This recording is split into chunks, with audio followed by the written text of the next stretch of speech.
ये जो यहाँ पे इन्होंने cut and paste Alia Kamran साहिबा का जो क्वेश्चन है, जो इस पे आंसर आया है, ये जनाब स्पीकर कट एंड पेस्ट है आपका पाकिस्तान इकोनॉमिक सर्वे से। मतलब ये अभी मिनिस्ट्री ऑफ फाइनेंस में अभी सिर्फ ये काम रह गया है कि आप कट एंड पेस्ट करें और यहाँ पे आप हाउस को डिसीव करें। यहाँ पे कोई मुझे बता सकता है सर, ये मिनिस्ट्री मैं खुद चलाता रहा हूँ, ये नवीद कमर साहब इसको चलाते रहे, हमें मालूम है सर, फाइनेंस कमेटी में हम लोग ये बात करते हैं। Who are they trying to फूल?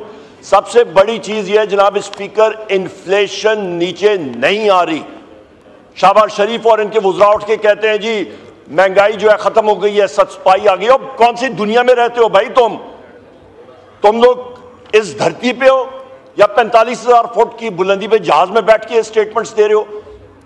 आपकी महंगाई इंक्रीज कर रही है, जमीन से उठा के आप 40,000 फुट पे महंगाई को ले गए हैं और वो रेट ऑफ इंक्रीज है। इन्फ्लेशन का डेफिनेशन पूछें, rate of increases of prices over a period of time and that time is 1 year.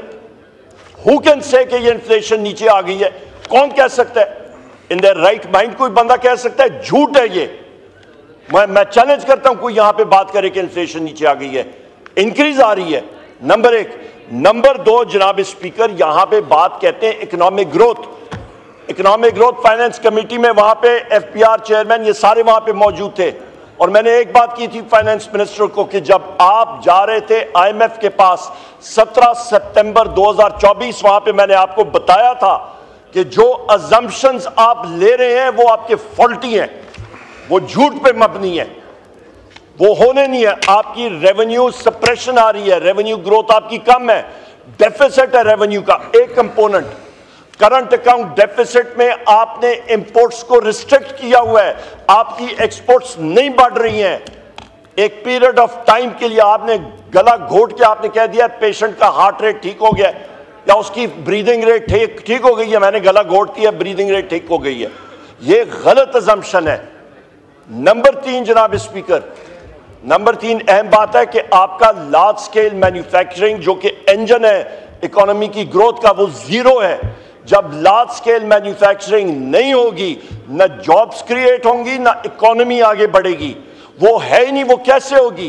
क्योंकि जनाब स्पीकर मुल्क में रूल ऑफ लॉ ही नहीं है। जो वजीर आजम इमरान खान साहब बात करते हैं ना रूल ऑफ लॉ, जब रूल ऑफ लॉ आएगा तो इन्वेस्टमेंट आएगी। ये वुज़रा जाके कभी चीन जा रहा है, कभी किधर जा रहा है, कोई किधर जा रहा है, इनकी आएं बाएं शाएं हम लोग देखते हैं, रिजल्ट जीरो। क्योंकि वो अगले इन्वेस्टर्स कहते हैं भाई अपना रूल ऑफ लॉ मुल्क में देखो।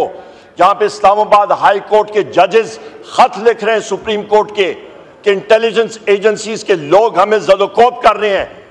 जब leader of the opposition in the national assembly, leader of the opposition in the senate, बाकियों को अरेस्ट किया जाता है बगैर किसी वजह के, जिस वक्त एक साबिक वजीर आजम को उठा के आप बगैर किसी सबूत के जेल में रख देते हैं, क्या रिजल्ट होगा? कौन सा रूल ऑफ लॉ होगा? जब एक मुल्क का फॉर्म 47 का प्राइम मिनिस्टर उठ के शहबाज शरीफ ऑर्डर करता है कि डी चौक पे आप निहत्ते शहरियों पे live bullets full metal jackets की मारे और 12 शहादतें होती हैं, 200 से ज्यादा मिसिंग पर्सन अज्यूम्ड डेड, और उसके बाद 5,000 से ज्यादा अरेस्ट, उसके बाद हजारों लोग जो हैं आपके वो जख्मी हैं। यहां पे जितने मेंबरान पार्लियामेंट हैं, जितने, ये आपके पास उमर खान न्याजी साहब, बैरिस्टर उमर खान न्याजी साहब बैठे हैं, उसके नाम लोग पेशावर हाई कोर्ट में ये जाके बेल ले रहे हैं। ये जितने यहाँ पे मौजूद हैं, शहरियार खान अफरीदी साहब, अली मोहम्मद साहब, साई साहब, जितने हैं, इकबाल अफरीदी साहब, लखवी साहब को, डॉक्टर लखवी साहब को जनाब स्पीकर 10 दिन रखा, फिजिकली टॉर्चर किया। कौन यहां पे इसका जिम्मेदार है? यहां पे मैं डिमांड करता हूं जनाब स्पीकर, जो स्पेशल कमेटी साई खुर्शीद शाह साहब की सरबराही में बनी थी, हमने यहां पे डिमांड किया था उसकी फिल फॉर मीटिंग बुलाएं और इन सारी चीजों को इस फ्लोर ऑफ द हाउस पे आना चाहिए। जब तक जनाब स्पीकर आप प्रोटेक्ट नहीं करेंगे, स्पीकर सादिक साहब नहीं करेंगे, ये चीज आगे खराब होती जाएगी। और आखिरी मेरा पॉइंट जनाब स्पीकर, सितंबर में आपके ऑफिस में, स्पीकर के ऑफिस में हमारा जो क्वेश्चन ब्रांच है, वहां पे मैंने 5 क्वेश्चंस जमा कराए थे और एक कॉलिंग अटेंशन नोटिस। आज तक, आज क्या हो गई है 11 दिसंबर, वो क्या मैंने कोई कहूटा के एटमी सीक्रेट मांगे थे उसमें? कोई खुफिया राज मांगा था, वो क्वेश्चन अभी तक। ओके ओके, शुक्रिया जी। माइक खोलें उमर अयूब साहब। जनाब स्पीकर, मैंने रिटन में आपको आपके सेक्रेटरीट को भेजा है, फ्लोर ऑफ द हाउस पे ये मैं तीसरा रिमाइंडर दे रहा हूं। जनाब स्पीकर, काइंडली वो क्वेश्चन लगवाएं कि नेशन को पता लगे। बहुत शुक्रिया। शुक्रिया।